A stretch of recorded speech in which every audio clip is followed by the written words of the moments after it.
آپ کو میری طرف سے السلام علیکم Karachi press club.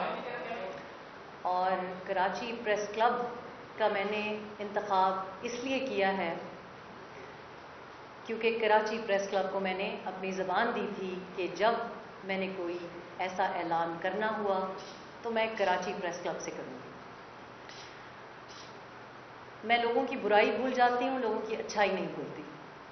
Karachi press club نے بڑے مشکل وقت میں، جب میں ایگزائل میں 2-2.5 سال پاکستان سے دور مجھے رہنا پڑا، کراچی پریس کلب کے بھائیوں نے مجھے مورل سپورٹ بھی دی اور خبریں بھی دیتے رہے، تو میرے لیے کراچی پریس کلب فیملی کی طرح ہے۔ بڑے بوڑھوں نے ہمیں سمجھایا تھا کہ جب بھی کوئی کام شروع کریں تو اللہ پاک کے نام سے شروع کریں، گھر میں قدم رکھیں تو بسم اللہ پڑھیں، کھانا کھائیں تو بسم اللہ پڑھیں۔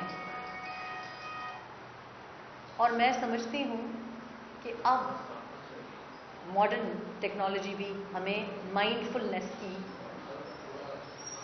تلقین کرتی ہے، یعنی کہ جو بھی کام آپ فوکس سے کرنا چاہتے ہیں، دل جوئی سے کرنا چاہتے ہیں، کنسنٹریشن سے کرنا چاہتے ہیں، اس کا آغاز اللہ پاک کے نام سے کریں گے تو آپ کا فوکس ہو جائے گا۔ دوسری بات جو بڑوں نے مجھے سکھائی وہ ہے نیت۔ نیت کریں۔ جب ہم چھوٹے تھے اس بات کا مطلب نہیں سمجھتے تھے، اب انسٹاگرام بھی ہمیں بتا رہا ہے انٹینشن۔ نیت کرنا بہت ضروری ہے۔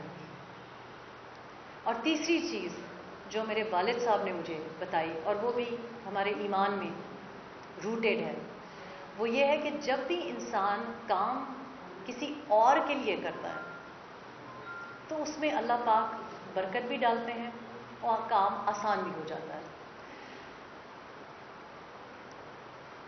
2012 میں میں نے اپنے کچھ پیاروں کے لیے، خاص کر اپنی والدہ کے لیے ایک فیصلہ کیا۔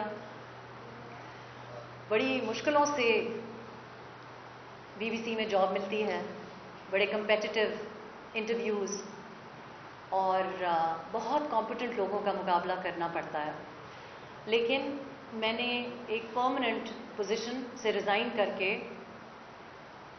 سینئر براڈ کاسٹ جرنلسٹ کی پوزیشن سے ریزائن کر کے اپنا سارا سامان باندھا، اپنی کتابیں باندھی اور پاکستان کا رخ کیا۔ اور میں پاکستان کوئی سٹار بننے کے لیے نہیں آئی تھی، میں صرف اپنے پیاروں کے ساتھ تھوڑا سا وقت گزارنے کے لیے آئی تھی۔ اللہ پاک نے بڑا رحم کیا اور مجھے 4 سال سے زیادہ اپنی والدہ کے ساتھ ملے، لیکن پھر مجھے پاکستان سے پیار ہو گیا۔ پاکستان کے جن علاقوں میں میں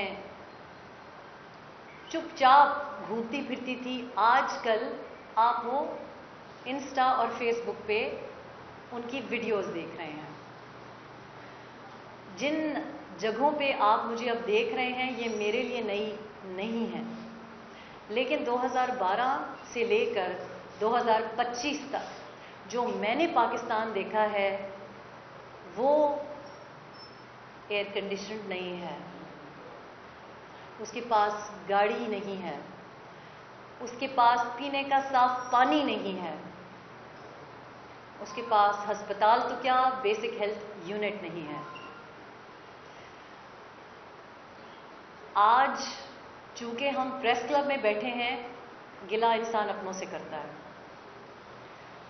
میں جو اعلان کرنے جا رہی ہوں اس سے پہلے میں آپ کو یہ بھی بتانا چاہ رہی ہوں کہ یہ جو نیت میں نے کی ہے اس میں میری کتنی ہمت اور سوچ بچار لگی ہے۔ ادھر آنے سے پہلے ایک بچی نے مجھے کہا کہ آپ مجھے بہت اچھی لگتی تھی، لیکن مجھے ڈر لگتا ہے آپ ان کی طرح ہو نہ جائیں۔ اور آپ یقین کریں کہ یہ وجہ ہے کہ میں نے اپنے کو سیاسی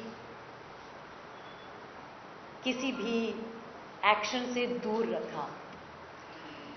میں نے زندگی میں سیاسی جماعتوں اور سیاسی پوزیشنز یا سو کالڈ سیاسی پوزیشنز آفرز میں نے دیکھی ہیں، لیکن میں نے جماعت صرف ایک آج تک جوائن کی اور ممبرشپ لی، اور وہ بھی صرف ایک شخص کے لیے، اور وہ ہیں جیریمی کوربن.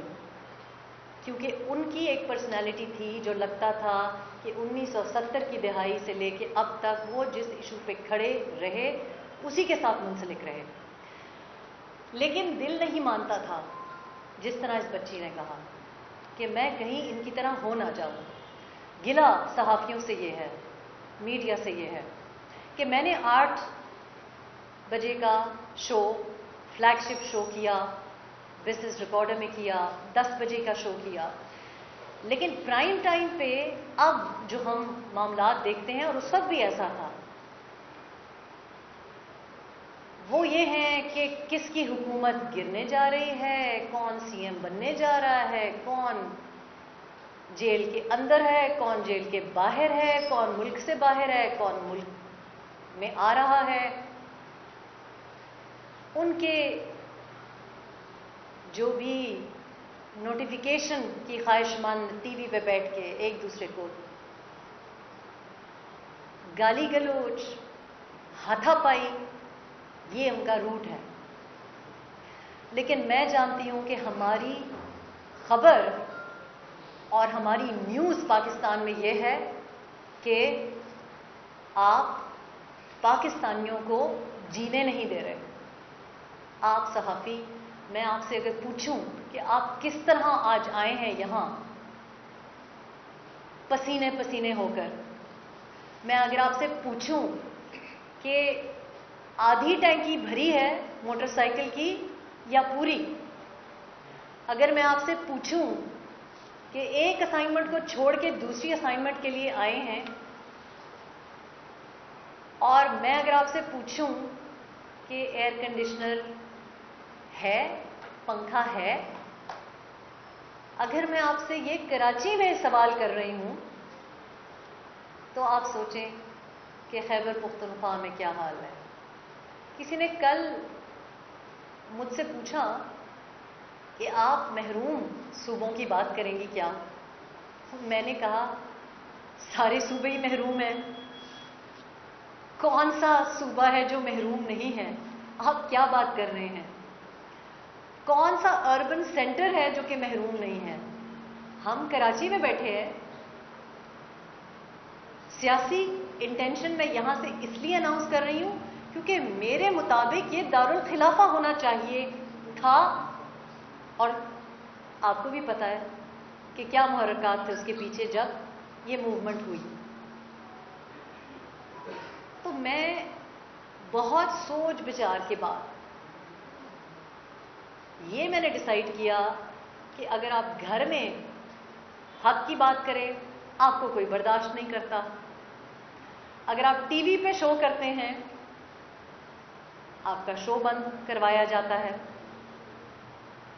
میرے نزدیک کسی سیاسی پارٹی اور کسی سیاسی لیڈر میں کوئی فرق نہیں رہا.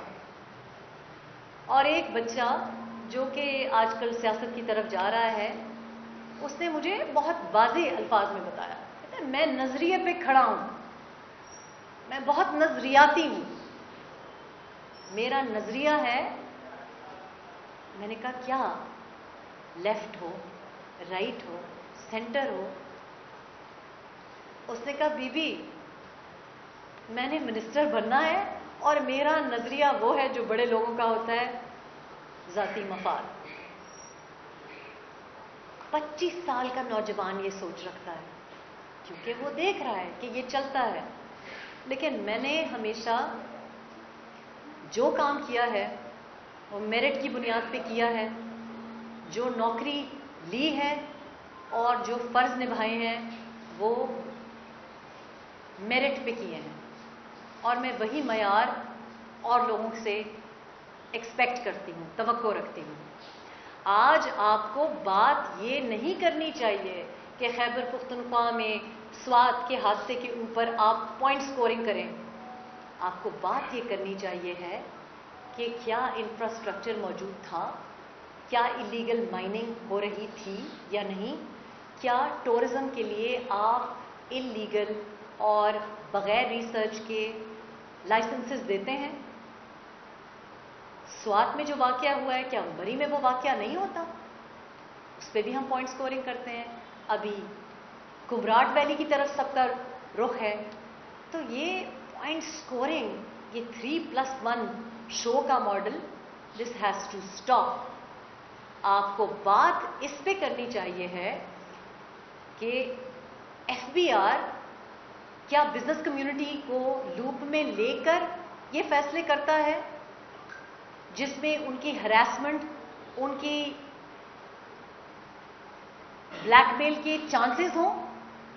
کیا بجٹ جو آیا ہے اس نے یہ سوچا کہ ہر حکومت, ہر سیاسی جماعت اور ہر وانبی لیڈر لیپ ٹاپس ڈسٹریبیوٹ کر رہا ہے اور آپ ای کامرس پہ بھاشن دے رہے ہیں کہ سارے نوجوان ای کامرس کریں؟ تو یا تو آپ لیپ ٹاپ اس لیے دے رہے ہیں کہ وہ سنیچ ہو جائے اور پھر ریسائیکل ہو, اور یا آپ لیپ ٹاپ اس لیے دے رہے ہیں کہ پہلے آپ ان کو اس کام پہ لگائیں پھر آپ ان کو ٹیکس کریں. بات تو آپ کو یہ کرنی چاہیے کہ آپ تمام سیاسی جماعتیں یہ چاہتی ہیں کہ ساری قوم بے نظیر انکم سپورٹ پہ آ جائے, اس لیے آپ نے اس کے فنڈز بڑھائے. لیکن آپ فورن ریمیٹنسز پہ زندہ رہنا چاہتے ہیں. آپ ہمارے کراچی میں اگر آپ دیکھیں یا خیبر پختونخوا میں دیکھیں, کراچی پورٹ سٹی ہو کے اور خیبر پختونخوا میں آپ چلے جائیں, ہنگو چلے جائیں, مانسیرا چلے جائیں, بچے ہمارے باپ کے بغیر پل رہے ہیں. لوگوں نے اپنے والد کو 21-30 سال نہیں دیکھا, اور آپ ہمارے ماں باپ اپنے بیٹے باہر بھیج رہے ہیں کیونکہ آپ ان کو یہاں پہ نہ بزنس کرنے دیتے ہیں, نہ آپ ان کو نوکریاں دیتے ہیں. کراچی میں اب ہر صوبے کے لوگ آئے ہوئے ہیں, اس میں بھی لوگوں کو تکلیف ہے کیونکہ آپ ان کو ان کے صوبوں میں روزگار نہیں دے رہے. تو ہمارا مسئلہ یہ نہیں ہے, کیونکہ ایک کوئی پرائم منسٹر آتا ہے, وہ بی وی سے یا ٹی وی سے اس کو پتہ چلتا ہے کہ وہ پرائم منسٹر ہے. اب ماشاءاللہ جو پرائم منسٹر ہیں ان کو تو ٹی وی بھی بھول گئی ہے, ان کی اپنی پارٹی بھی بھول گئی ہے. تو یہ ہمارا مسئلہ ہی نہیں ہے کہ کون پرائم منسٹر آیا اور کون سی ایم آیا ہے. مسئلہ ہمارا یہ ہے کہ آپ نہ وہ والے جانتے تھے کہ شوگر کارٹیل کون ہے, نہ یہ جانتے ہیں کہ شوگر مافیا کون ہے. تو یہ $300 ملین کہاں سے آئیں گے جس کے اوپر آپ نومبر میں امپورٹ کرنے جا رہے ہیں؟ آپ پہلے پکڑیں کہ دسمبر 2024 میں کیسے ہوا. بات سمپل سی یہ ہے کہ ایف بی آر اگر انہی پہ ٹیکس لگا دے پچھلے 5 سالوں ہی میں, آپ ریکوری کر سکتے ہیں, لیکن نہیں کرنا. کیوں؟ کیونکہ پاکستان میں the right person for the right job does not exist. آپ وڈیرے کی اولاد کسان کی نمائندگی کرنے بیٹھا ہے, کموڈٹی ٹریڈر پرائس کنٹرول کرے گا. تو دودھ کی رکھوالی بلی تو کیا. یہ اتنی احمقانہ باتیں ہو رہی ہیں, تو یہ کیا صرف میں ہی دیکھ رہی ہوں؟ اور میں نے یہ بھی اندازہ لگایا اور تہیہ کیا کہ وہ کام جو ہمارے بڑوں نے ان لوگوں کے حوالے کر دیے جو کہ کمپیٹنٹ نہیں تھے, جو کہ ایجوکیٹڈ نہیں تھے, جب آپ نے نمائندگی ان کے ہاتھ میں دے دی تو پھر یہ کہنا کہ یہ تو سیاستدان ہی کرپٹ ہیں. لیکن آپ نے رسک نہیں لیا, آپ نے اس گند میں بقول آپ کی کودنا پسند نہیں کیا, کیونکہ شریف لوگ, شریف فیملیز ڈرتی ہیں